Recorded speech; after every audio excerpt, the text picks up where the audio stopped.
এইসব কনফারেন্স সবসময় লাভ হয় বিকজ অনেক লোকের সঙ্গে আমাদের দেখা হয়, ওদের ভিউজটা জানা যায় অ্যান্ড ওদের সঙ্গে জানাচেনা হয়, বিজনেস নেটওয়ার্কিং বাড়ে।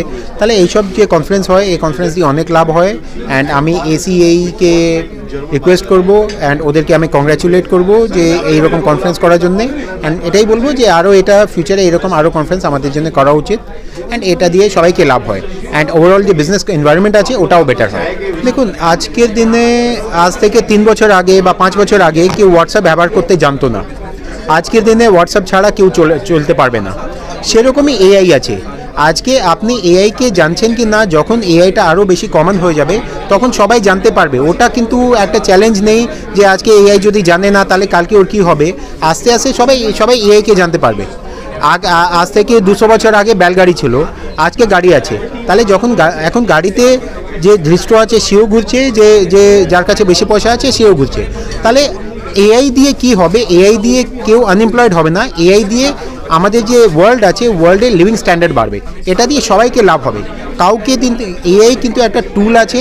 আজকে যেমনি একটা চাকু আছে, চাকু কিন্তু কাউকে হানি করে না। হ্যাঁ ঠিক আছে, চাকু দিয়ে আমি কাউকে মারতে পারি, কিন্তু চাকু দিয়ে অনেক বেশি লাভ আছে। সেরকমই এআই আছে। এআই কাউকে হানি করবে না, এআই সবার জন্য লাভকারী আছে। হয়তো 2-1টা কেসে এআই কারো ক্ষতি করতে পারে, কাদের চাকরি যেতে পারে, বাট ওভারঅল এআই সবার জন্য লাভ করবে। এআই দিয়ে মানুষের অনেক বেশি লাভ হবে অ্যান্ড এআই মতন আজকে এআই আছে, কালকে অন্য কিছু হতে পারে। তাহলে এইসব যে টুলস আসছে, যে নতুন নতুন টেকনোলজি আসছে, এটা সবসময় কিন্তু মানুষের লাভের জন্য আসছে। কোনোদিন এটা দিয়ে ক্ষতি হবে না। Thank you, sir. What's your name? Thank you. My name is Manish Goyal. I am Managing Director of JK Protomax Private Limited. We are into manufacturing of paints. Thank you. অবশ্যই হওয়া উচিত এরকম কনফারেন্স। শুধু মানে আমাদের problem হচ্ছে আমরা এটা খুব কম করি। এটা অনেক বেশি হয় যে আজকে আমি নিজে বসে এত ইনফরমেশানস আমি পেলাম যে কীভাবে চলছে ইন্ডাস্ট্রি, কীভাবে কারোর ইন্ডাস্ট্রি যেখানে 80টা লেবারের কাজ হয় সেটা it's come down to 2। AI কীভাবে তাদের হেল্প করছে, মডার্ন অটোমেশন কীভাবে হেল্প করছে, কীভাবে বাকি ইন্ডাস্ট্রিগুলো চলছে, গভর্নমেন্টে কী কী স্টেপস নেওয়া উচিত।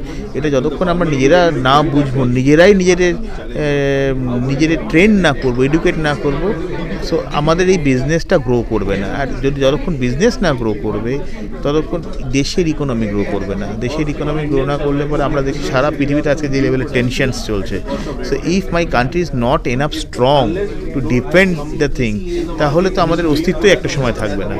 তো এইখানে এইটা ছোটো থেকে শুরু করে অস্তিত্ব পর্যন্ত চলে গেল। সো এই যে ডিফারেন্স, এই যে আলোচনার মাধ্যমে এরকম ছোটো ছোটো ক্লোজ টু আলোচনার মাধ্যমে করলে আই থিঙ্ক এই আওয়াজটা, এই ভয়েসটা will go to the government level. ইমপ্লিমেন্টেশনসগুলো হবে, প্রবলেম তো থাকবেই, সেই প্রবলেমগুলোকে অ্যারেস্ট করা, এটার একটা সলিউশন বের করা, এটাই তো উদ্দেশ্য। তার জন্যই এই discussion. So and this is a very good outcome happens today and I hope আমি এরকম এর পরবর্তী, আজকে অ্যাজ এ প্যানেলিস্ট ছিলাম, এরপরে তো আমি অডিয়েন্স সিটে বসে থেকে আরও অনেক আহরণ করব।